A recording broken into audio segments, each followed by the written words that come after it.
ঘরে অনেকটা সলিড চিকেনের পিস ছিল, আর সেটা দিয়েই একটু কিমা করে বানিয়েছিলাম এই মটর ডাল, মানে ঘুগনি মটর দিয়ে ঘুগনি, আর হচ্ছে তার সাথে বানিয়েছিলাম আটার পরোটা। তো সেই রেসিপিটাই তোমাদের সাথে শেয়ার করব। এমন নয় যে এটা খুব নতুন কোনো রেসিপি, এই রেসিপি আগেও আমার পেজে দেওয়া আছে, আর তোমরাও নিশ্চয়ই অনেকেই বানিয়েছো। তবে যারা এখনও বানাওনি তারা একবার দেখো আমি কিভাবে বানিয়েছি, একদম সিম্পলভাবে দেখাবো। তার জন্য এই ঘুগনির যে মটর, মানে এই যে ঘুগনি মটরের যে ডালটা, বুটটাকে আমি ভিজিয়ে রেখেছিলাম প্রায় 2-3 ঘন্টা ধরে। তারপরে এটাকে প্রেসারে সিটি মারবো, অল্প একটুখানি গোটা গরম মশলা দিয়ে দিচ্ছি স্ট্রেনারের মধ্যে, দিয়ে এটাকে মানে একটু লবণ দিয়ে এটাকে সিটি মেরে সেদ্ধ করে নেবো। আর তারপরে এদিকে আটাটাকে মেখে নেবো। তার জন্য আটার মধ্যে অল্প নুন, একটু চিনি, একটু কসুরি মেথি আর একটুখানি জোয়ান হাতে ক্রাশ করে দিয়েছি, অল্প তেল দিয়ে ভালো করে ময়াম দিয়ে নিয়েছি। আটা মাখাটা নতুন করে দেখালাম না। এই আটাটাকে ভালো করে মেখে রেখে দিচ্ছি। এদিকে ঘুগনির জন্য একটা মশলা বানাবো, তার জন্য আমি 3খানা পেঁয়াজ নিয়েছি। 3খানা পেঁয়াজের মধ্যে 1.5খানা পেঁয়াজ পেস্ট করতে দিয়েছি, তার মধ্যে আদা দিয়েছি, বেশ কিছুটা পরিমাণ রসুন, একটা বড় সাইজের টমেটো দিয়ে এটাকে একদম মিহি পেস্ট করে নিয়েছি। এদিকে ডালটাও সেদ্ধ হয়ে গেছে, চিকেনটাকেও কিমা করে নিয়েছি। কড়াইতে দিয়ে দিচ্ছি সর্ষের তেল, দিয়ে তার মধ্যে ভালো করে তেলটা গরম হয়ে গেলে একটু দিয়ে দিয়েছি গোটা জিরে ফোড়ন, আর তারপরে ওই যে 1.5খানা পেঁয়াজ কুচিয়ে রেখেছিলাম সেই পেঁয়াজটা দিয়ে দিয়েছি। পেঁয়াজটা বেশ একটু লাল লাল করে ভেজে নিয়েছি। পেঁয়াজটা বেশ লাল লাল করে ভেজে নেওয়ার পরেই এর মধ্যে ওই মশলা যে পেস্টটা করে রাখলাম সেই মশলার পেস্টটা দিয়েছি। আর একটা কথা বলে রাখি, এই মশলার পেস্টটা করার সময় ওই যে ডাল সেদ্ধ করার সময় যে আমি গোটা গরম মশলা দিয়েছি সেই গরম মশলাটাও এর মধ্যে মিশিয়ে দিয়েছিলাম। আর চিকেনটাকে আমি একটু লবণ মাখিয়ে রেখে দিয়েছিলাম, সেই চিকেনটাকে এর মধ্যে দিয়ে দিয়েছি। এখন রান্নার সময় কিন্তু লবণ দেবো না, পরে লাগলে প্রয়োজন হলে দেবো।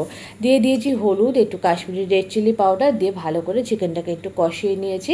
এর মধ্যে দিয়ে দিয়েছি 2-3টে টমেটো, একটু কুচি করেও দিয়েছি, মানে কেটেও দিয়েছি, আর একটা গোটা টমেটোও দিয়ে দিয়েছি। এই গোটা টমেটো ভেঙে খেতে কিন্তু ভীষণ ভালো লাগে। ভালো করে একটুখানি চিকেনের সাথে সমস্ত মশলা মিশিয়ে নিয়েছি। নেওয়ার পর যখন চিকেনটা বেশ সেদ্ধ হয়ে গেছে তখন এর মধ্যে দিয়ে দিয়েছি ওই সেদ্ধ করে রাখা ডালটা।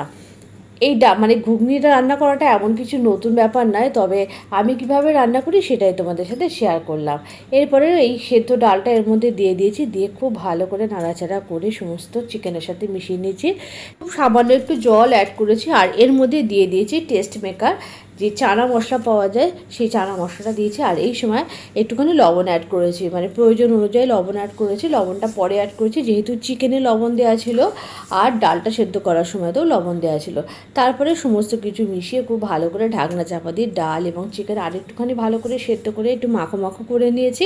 রান্নাটা অলমোস্ট হয়ে গেছে, ব্যাস। আর নামানোর আগে তোমাদের যদি ধনেপাতা থাকে ধনেপাতা দেবে, তবে আমি এখানে একটুখানি রোস্টেড কসুরি মেথি আর 2 চামচ ঘি দিয়ে নামিয়েছি। এই কসুরি মেথি আর ঘি দেওয়ার পর এত সুন্দর একটা ফ্লেভার বেরোচ্ছিল যে কী বলবো। ব্যাস, ঘুগনিটা একেবারে গরম গরম রেডি হয়ে গেছে। এই ঘুগনি শুধু শুধুও খেতে ভালো লাগে, ওপর থেকে একটুখানি পেঁয়াজ কুচি ধনেপাতা কুচি ছড়িয়ে, সেরকমও তোমরা খেতে পারো। তবে আমি এর সাথে বানিয়েছিলাম একটুখানি 3 কোনা পরোটা, যেমন আমরা সেই ছোটোবেলায় যে আটার পরোটা বানাতাম সেই রকম আটার পরোটা।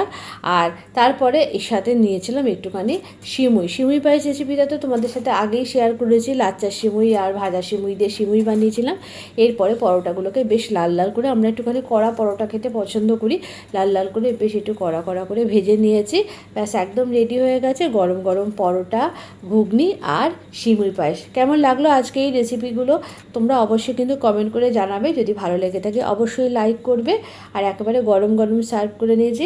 এরকম নিত্য নতুন রান্নার আপডেট পেতে অবশ্যই অন্তরা পেজের সাথে যুক্ত থেকো। যদি ভালো লেগে থাকে অবশ্যই লাইক করো, আর ছোট্ট একটা কমেন্টের মাধ্যমে জানিও আজকের রেসিপি তোমাদের কেমন লাগলো। আর আমার ইউটিউব পেজের নাম মনে আছে তো, বেস্ট টেস্ট উইথ অন্তরা, অবশ্যই চ্যানেলটিকে সাবস্ক্রাইব করে পাশে থেকো।